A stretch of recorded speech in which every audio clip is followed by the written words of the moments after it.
Joseph Habedank. How are you, sir, this evening? I'm good, and kudos to you for pronouncing the last name correctly. Not everybody, not everybody can do that. It's a gift, man. It's a real gift. Well, my last name is Pretty, Priddy. And so if you Wow, can imagine growing up, I had a lot of people saying different things and pretty boy. a pretty boy. And they're like, I get mail and it'd be spelled like pretty. And I'm like, no, that's not how it's spelled. So It's funny. I got called pretty boy just because I was always like really peculiar about yeah. how I dressed and looked, and so hey, it's bound to happen. It happened to both of us. I didn't even have your last name, so. Well, you recently sang a song in Franklin with our buddy Todd. And so my question is, and I don't even know, you probably do because everyone that's been around Todd knows that he's a Blurry Creature fan. And so has that rubbed off on you, Joseph? Are you He's a into that what? kind of He's a what? Blurry Creatures, the Dude, I'm podcast? gonna be honest, bro. I have no idea what that is. That's a podcast? It is. Yeah. You need to ask Oh, Todd next time you're around him and make sure you have a wait. good hour. What? I think I know. Is this about like Bigfoot and stuff? Uh-huh. Yeah. Yes, he has mentioned it to me, but I tuned him out when he started talking about it. So it's not my thing. But I mean, I was Yeah. like, yeah, man, sounds fun. I'll check It's that great. out. Now let's sing. Never gonna check that out. So I'm assuming you're into it as well. Well, he got us into it when he was on a while ago and he had mentioned it. And so at first we were like, okay, yeah, that's great. And then we listened to one episode and one episode turned into two and two became, 100. And so Wow. everything on there is, a lot of it's interesting, but some of it's kind of like far out there, but a lot of it is Like, interesting, is it like so conspiracy theory based? I mean, no, they talk a lot about Bigfoot and they talk about aliens and stuff. Which, if you've seen the news lately, a lot of that's been on the I news and stuff like actually, that. So I actually believe in aliens. yeah, I'm it's I've interesting never the stuff they seen talk one, about. but I don't know. I just feel like as many galaxies and planets as I just feel like there's got to be something, you Something, know? yeah. Now Bigfoot, I mean, if that exists, I mean, he's done a really good job at hiding.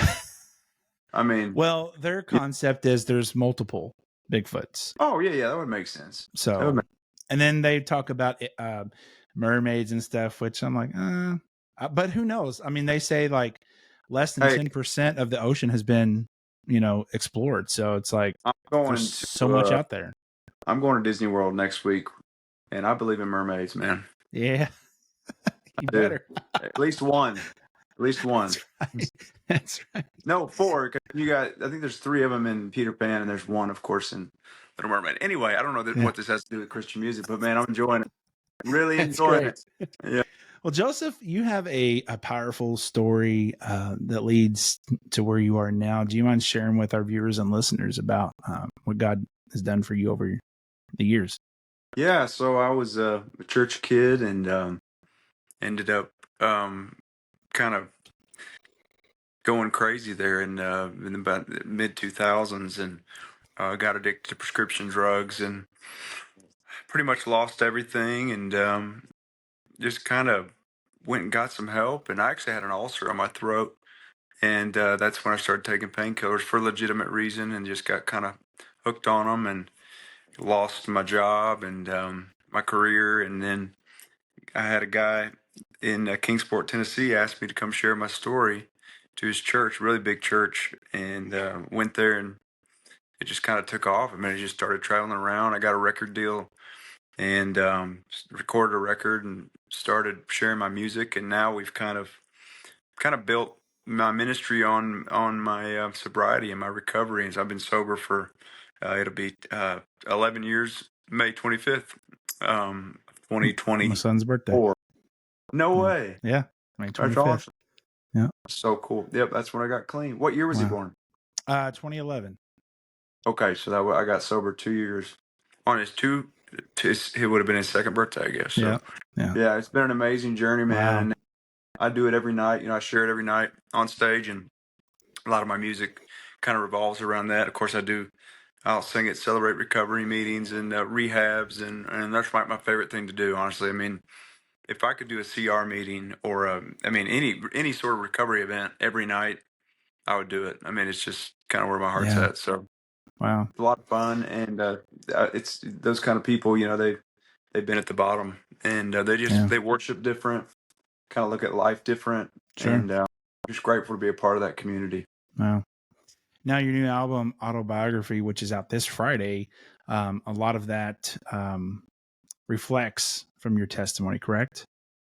Yeah, I mean, a lot of it's about my life in general. I mean, there's a song about my home church on there. That's called The Church. And there's a song about my parents' divorce. My parents' divorce happened when I was 3 years old. And so I never really heard a Christian song on divorce before. And so Mm. tried to tackle that. And one of the things that I tried to focus on was my parents, they didn't agree on much, but they did agree on Jesus. And I'm really grateful for that. So that's kind of what the song's about. And then there's a song about, when you're a kid, when you're first introduced to sin, a song called Tell the Devil. When you're first introduced to the devil, when he first tempts you.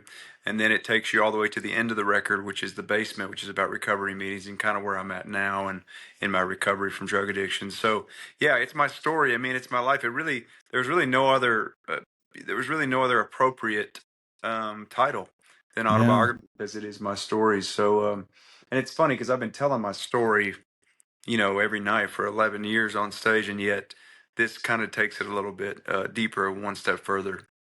I saw on social a few days ago where the enemy's just been fighting you and your family, and how someone Mhm. punched you in the face the other Yeah. day. And so, Yeah, it was a crazy thing. I was in Liberty, South Carolina, and somebody had brought a guy that was struggling with alcoholism. And I came off stage, and a lady said to me, "There's a guy here somebody brought that's under the influence of alcohol, and he's been kind of saying different things during the concert, like this is not real, he's a fake, that kind of thing, talking about mm, me."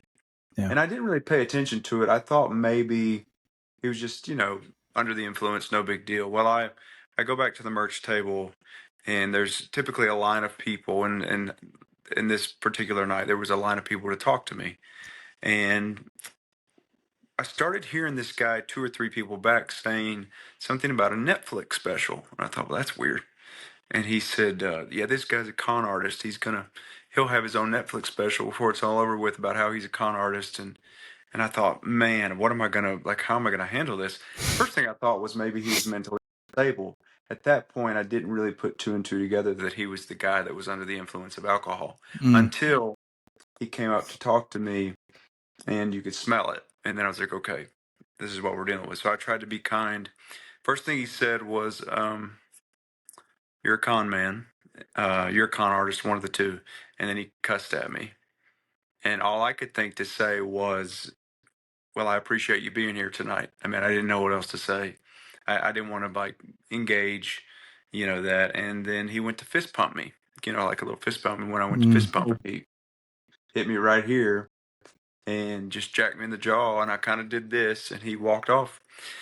The weirdest thing about it was the next person in line. Apparently, you could hear a gasp in the lobby of the church because I was at a church, and you could hear the people that saw it kind of a.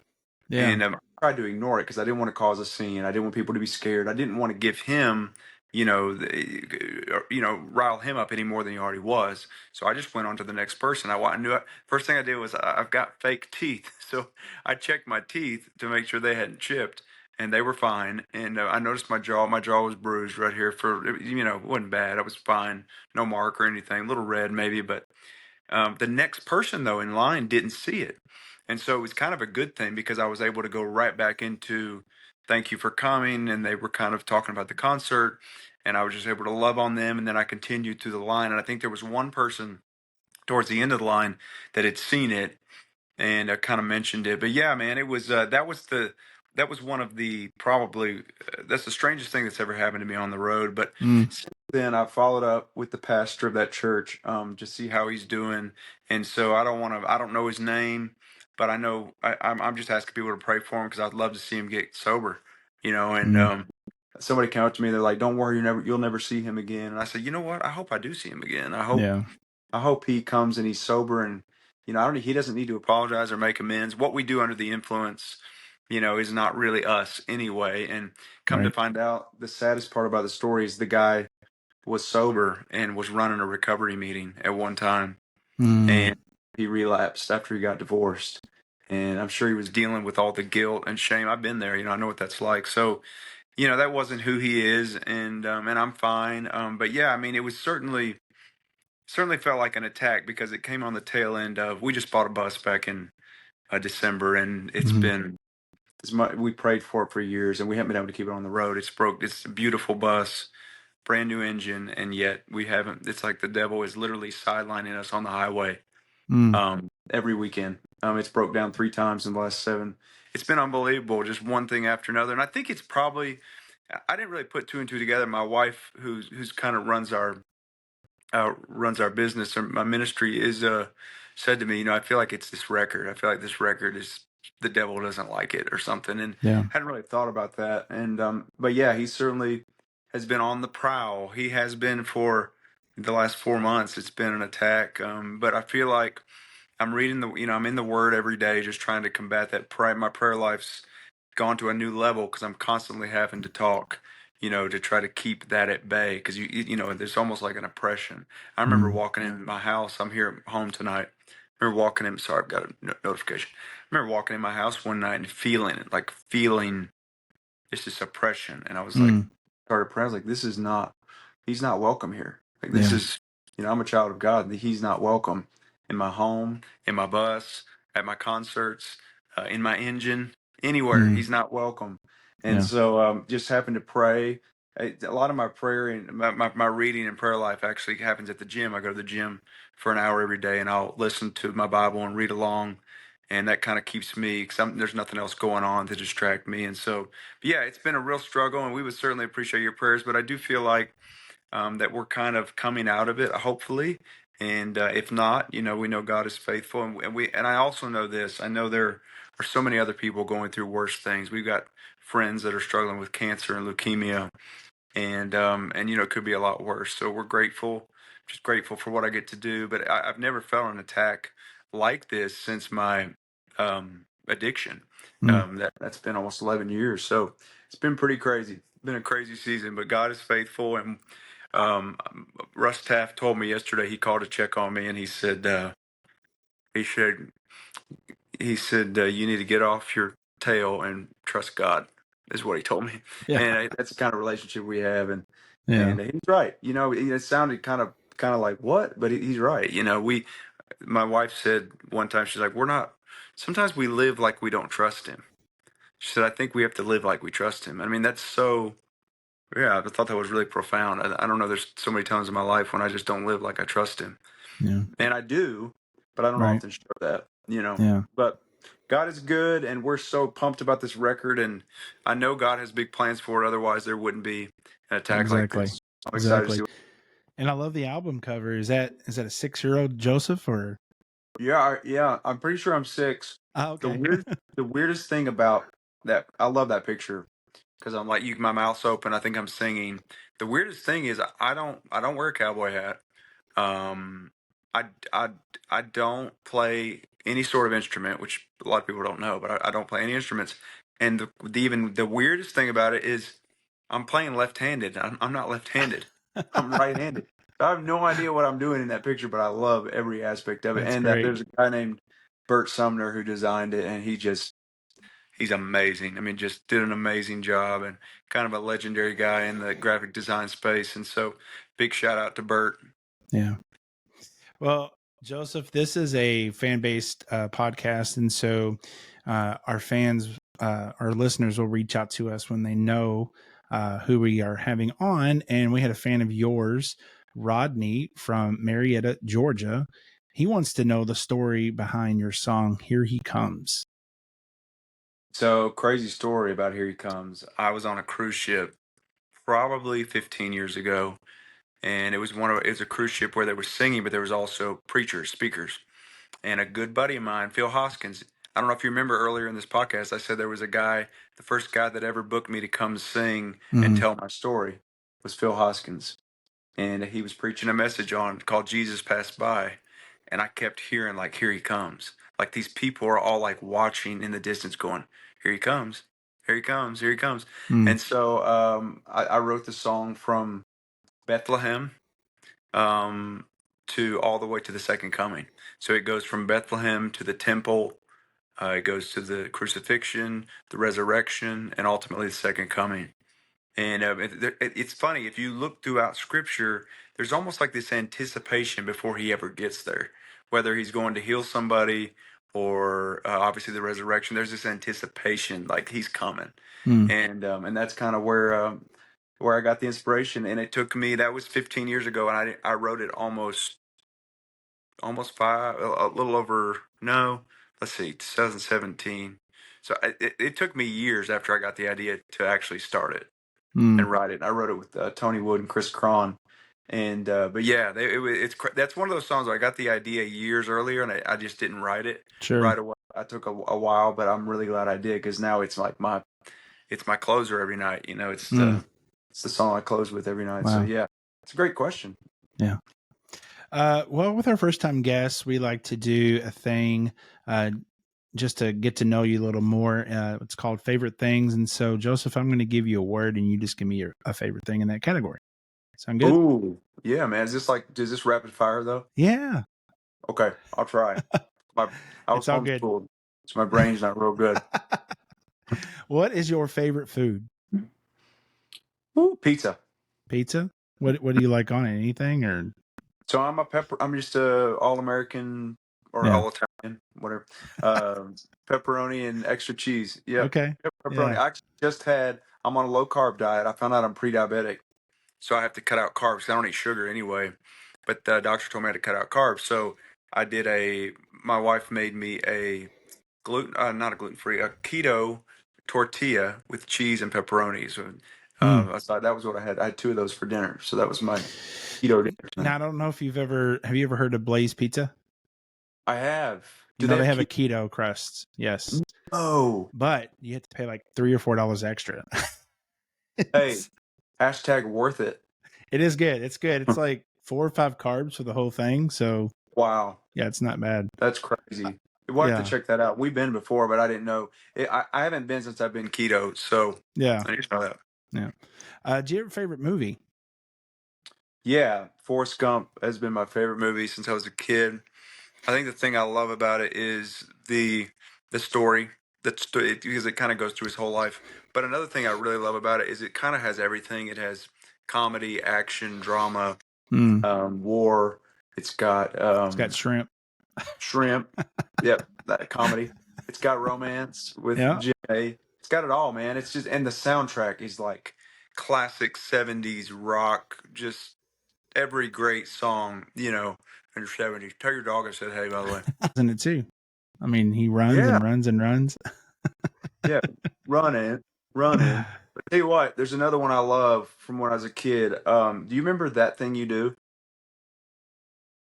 That Thing You Do was the Tom Hanks movie about the 50s rock band called the Oneaters, or the Wonders. They call them the Oneaters. And yeah, I mean, I loved, ever since I was a kid, I feel like I've always loved music, but there was something about That Thing You Do that made me fall in love with the touring model. Of course, they ended up breaking up, and it was sad, and which is kind of the story of just about every band, if you think about it, except for the Beatles. Did the Beatles, or the Beatles broke up? Yeah. Yeah. But yeah, That Thing You Do is a close second. Ironically, Tom Hanks is tied to both of those films. So yeah, I don't know. Do you have a show that you like to watch or binge? Yeah, so I'm a big Office guy. I don't condone everything they say or do on The Office for all you Christians out there who might judge me. But that's my favorite show too. Yeah, it's the best. I actually wore my I've got a Scott's Tots shirt, and I wore it today. That's the most cringiest episode too. It is. Yeah, it's the best. Yeah, and when he buys them the little laptop batteries at the end instead of paying for their college, it's just like, and then he writes the kid a check for his books, and he says, just don't cash that until, give me a heads up before you cash that. Yeah, And but the dinner, whatever it's called, where he has everybody over at his house and he's dinner dating party. Jan. Yeah, that's a cringy Mhm. episode too. And the little TV where he says, and sometimes I like to pull it out of the wall, and it goes like that far out of the wall. I That's the just watched that greatest. one tonight. Yeah. Oh, But that's a I good love one. that. But I'm a big documentary fan. So, excuse me, I usually watch a documentary at least twice a week. I'll watch a new documentary. Sure. I'm always, streaming something. I'm big into Shark Tank too. I love Oh yeah. business deals, and Mm-hmm. I love innovation and inventions, and so that's a lot of fun. And yeah, those are my kind of my go-tos, I'd say. Sounds good. Do you have a favorite musical artist of all time? Yes, he's the greatest of all time. He is the GOAT, the GOAT, and his name is Stephen Curtis Chapman. All right. Yeah, we love Steven. There's only one, man. There's only, I mean, how could, there's nobody else. Now you could argue Michael, you could argue Smitty, is up there. And of course, Gaither has been very influential. He probably has been influential on those two guys. But when it comes to songwriting and just Mm, artistry, relevance, I don't know. I mean, I just think he's the man. yeah. There's a Go. song on his newer, latest album, and we love it. It's called In Living Color, and it is Oh, the I love most that song. beautiful song. I'm I like, think dude, that's a that man Tom is a Douglas co-write, maybe. greatest songwriter. I'm like, dude, that song, it's not a worship song. It's just a story. And it's like, man, Yeah. he could tell a story in a song like no other. I really want to do. I'm in talks right now, and I don't even know if I should say this, but I'm going to say it anyway. But I've been talking to his one of his producers from back in the day, Brent Milligan, who's a guitarist. And anyway, we're talking about doing a tribute record Mm, to Steven, and so he's going to produce it. And obviously, we're going to get some special guests. But yeah, that's in the works right now, and so I'm hoping that works out. We just got Steven's. I told Brent, I said, if we do this, we have to get his blessing, because I don't want, yeah. there's a lot bigger artists out there that could do this than me, and I want to make sure he's cool with it. And so we got his blessing, and which was huge. He sent a text, and was very, of course, he's always so gracious and kind. So I'm hoping that will materialize, and we'll get to start working on that maybe this year, and hopefully release it sometime next year. So we'll see. Yeah, you need to cover the song "Got to Be True" with DC Talk. Got to be true. Maybe we get Toby on there too. Get Toby back. Ah, Get it's Toby like Mac back. that's a song right there. I love when he says that's something about. Doesn't he say something about a white guy, or So like or like a rap song? That's what it is. Like a rap song, but it's like he's so white, and he's so rap. yeah, But DC Talk before. I mean, Free at Last was a great album, but New Thing and then their first album was different. man, I'm telling you what, bro. When Jesus Freak came out, I mean, I was talking to somebody the other day. I was like, I don't know that there's been a more edgy. I don't think there's been a more edgy band since then. Yeah, I really don't. I mean, before then, I mean, you could argue Striper and sure. others, but dude, DC Talk, they were so innovative in the way they pushed it, because they were basically a grunge band, Mm-hmm. rock band, coming out of that Kurt Cobain, Nirvana stuff, and they found a hole in the market, and man, I loved it. And you're talking to a guy that you know grew up on Southern gospel, and I loved DC Talk and Steven. I Mm, mean, I loved it. yeah. It's amazing. Well, this next one might answer my question, but is there someone that you always wanted to sing with, a dream duet? Yeah, it's actually different. Steven would definitely be up there, but um, I'm a huge Michael Bublé fan. Mm, Uh, just love his voice, and that would be like the ultimate collab, for me as far as. But I love Daigle too. I think Lauren Daigle is one of my mm-hmm. favorite voices. I love Yeah. her artistry and vocally what she does. So yeah, but I'd have to say it's probably Bublé or Daigle at this point. Oh man, so have you had Jenny's? Uh-huh. So the first thing that comes to mind is Jenny's butter. Is it toffee or what's it called? No, ooey gooey butter cake. That's what it's Yep. called. A lot of Yeah, people say that one. I think it's the best. I mean, Yeah. speaking of greatest of all time, that might be the. Yeah. Actually, Jenny's is out of Ohio, where I'm from. I'm from Xenia, Ohio, and Jenny's is about an hour in Columbus, about an hour away from where I grew up. Is where Jenny's started. Yeah. And of course, there's a ton of them here in Nashville. Oh yeah. There's a good chicken place that we've eaten there several times too. Hattie B's Yeah. in Nashville. Where do you live? Well, Kentucky. I'm in Florida. My two other brothers are in Louisville, but we go there, Nashville, for a lot for music events and award shows and stuff like that. Are you a Skyline Chili fan? Oh yeah, Yeah. See, yeah, that's my go-to when I go yeah, home. yeah, You know, they've got them in Louisville. yeah, yeah. There's actually two here in Florida. So Yeah. Did you know and they just put one at Disney World? yeah, that was the one we went to a few weeks ago. We went to that one, and it was busy. I was like, well, that's cool. Winter Garden or Winter Haven? I always get It's literally like right outside of Disney. The Skyline it's like is that Flamingo Crossing area. Yeah. Do you have a favorite podcast? Christian music guys. There you go. No, ironically, I'm not a podcast guy. I do them a lot, but yeah, I'm not a big podcast guy. This is probably very unpopular to say, but yeah, I don't. I'm a music guy, and so I like doing podcasts. And every now and then, I'll listen to like, friends of mine, the Irwins. They have a podcast. Yeah. Have they been on here? Mhm. Yeah, so they have a podcast, and of course, they're like family to us. So I'll listen to them. And Dave Clark and Dusty Wells have a new podcast called "I Love to Tell the Stories." I've listened to it a little bit, but yeah, I mean, I have to say, Christian music guys, though. We have a funny story with the Irwins. They were on here, and we were talking about. Forgive me, I forgot the two brothers that were on there. Forgot their names, but Keith, Cody, and Chris. So okay, it was Chris. That's who it was. Chris. He helped with Dennis Quaid recently at an event, and he went up to him. He was all nervous and stuff. He was like, "Hey, I want you to let you know that I love your music and I love how God's using you and everything like this." And he goes, "That's amazing, kid. Do you know how to plug in a guitar?" And he goes, "Yes, sir." So he got to plug in Dennis Quaid's guitar, and so we teased him on that one. It was funny. So when I met Quaid, Quaid just did like a record with Gaither, on the Gaither label. So we were doing a Gaither event out in Tulsa at the Mabee Center, and Dennis was there. And so the only thing I could think to say to him was, "Man, I love your brother," because his brother's cousin Eddie on Christmas Vacation. And so that's all I could think to say was, "Man, I love your brother." Well, come to find out, and I kind of knew this, but I didn't really know. But his brother's been in trouble with, I think, the law and stuff. Oh, and yeah. so, but he was very gracious. He said a line from the movie. It was not an appropriate line from the movie, but he said it, and I went, "That's him. That's it." But I'm a huge Randy. I mean, Dennis Quaid's great, but Randy Quaid. Let's just be real. I mean, cousin Eddie's. He's the best ever. Yeah. That's funny. Well, Joseph, what else? Autobiography.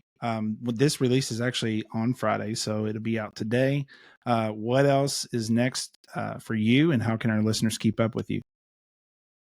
Man, yeah, just if you guys would, if you want to go listen to my record, that'd be awesome. And let me know what you think. Go follow us on Facebook and Instagram, and we're always trying to grow our, following. I'd love to see you guys out on the road. If you've never been to one of my concerts, I sing all the songs that I've written, and share my testimony every night. And so it's very, I feel like what we do is very meaningful, and I'm very, I say this with humility. It sounds like a contradiction. I'm very proud of what God does at our concerts and how He shows up. And so, yeah, I'd love to see you guys out on the road. If you want to come see us out on tour, my website's josephhabedank.com/tour. Also, if you have trouble spelling Habedank, you can go to Google, and if you type in Joseph HAB, my name should come up. And you can Google me and follow me on all social media platforms. But yeah, really looking forward to this record. Really grateful to you for having me on, man. Just an honor to be on your podcast. Yeah. Sorry I don't like podcasts. That's all right. That's all right, Joseph. I like this one. I like this one. Love this one. Well, to wrap up, I'd like to see if you'd be willing to share something that God's been doing in your life recently that would help build our viewers and listeners' faith. Yeah, I think the biggest thing I'm learning right now in my walk is patience, which is not something I'm very good at. I've never been a patient guy. And another thing that I'm learning too is like I'm kind of a somewhat of a control freak, and the older I get, the more I realize like I have no control over really anything except what I do. That's it. I mean, I can't control what other people do. I can't control my bus situation. Can't control, touring. Just and I think learning that and learning that God is faithful regardless of the circumstance, regardless of the attack or the warfare. That He is still good, and no matter circumstances change, situations change, but God does not change. And so I think I'm learning to rely on Him, but also to trust Him. And I think I hit on it earlier in this podcast, but trusting God is something that I say I do, but when it comes down to it, do I really? And am I going to live that out? So I'm learning how to live that out right now. And so yeah, I mean, I think there's a myriad of different things God is teaching me right now and showing me and trying to grow in my faith personally, and I'm trying to get in the Word as much as I've ever been because I need it more than I ever have. And I've always needed it, but I feel like it's one of those seasons in life where it's just like, man, I really need Him. And I always do, but when you feel that desperation for a need for God and Christ in your life, there's it's kind of a helpless feeling, but it's also a very hopeful feeling. So yeah, those are the big things. There's a lot of them right now. Yeah. A lot of things I'm learning right now in life. Well, Joseph, thanks so much, man, for chatting with me. Autobiography is out today. Will this be on vinyl? Yeah, it's not going to be on vinyl just yet, but it'll be out in hopefully in the next few weeks, few months. Coolest thing, so the album's kind of vintage, so we're going to do a Coke bottle blue vinyl record. So I don't There know you if you guys go. remember the old Coke bottles; they had a blue tint to them. Yeah. That's what the vinyl's going to be. So we're really pumped about that, and that should be out Nice. in the next few weeks. So yeah, be looking for that. I know a lot of you probably don't listen to CDs, but go stream it: Spotify, Apple Music, YouTube, Cassette. Amazon Music, cassette, yeah, 8-track, whatever you got, man. We got it. Now, here, if you play your record backwards, it plays like scenes from The Office, right? That's right. It says, "Hey, Mr. Scott, what you gonna do? What you gonna do? Make a drink." That's it, man. That's great.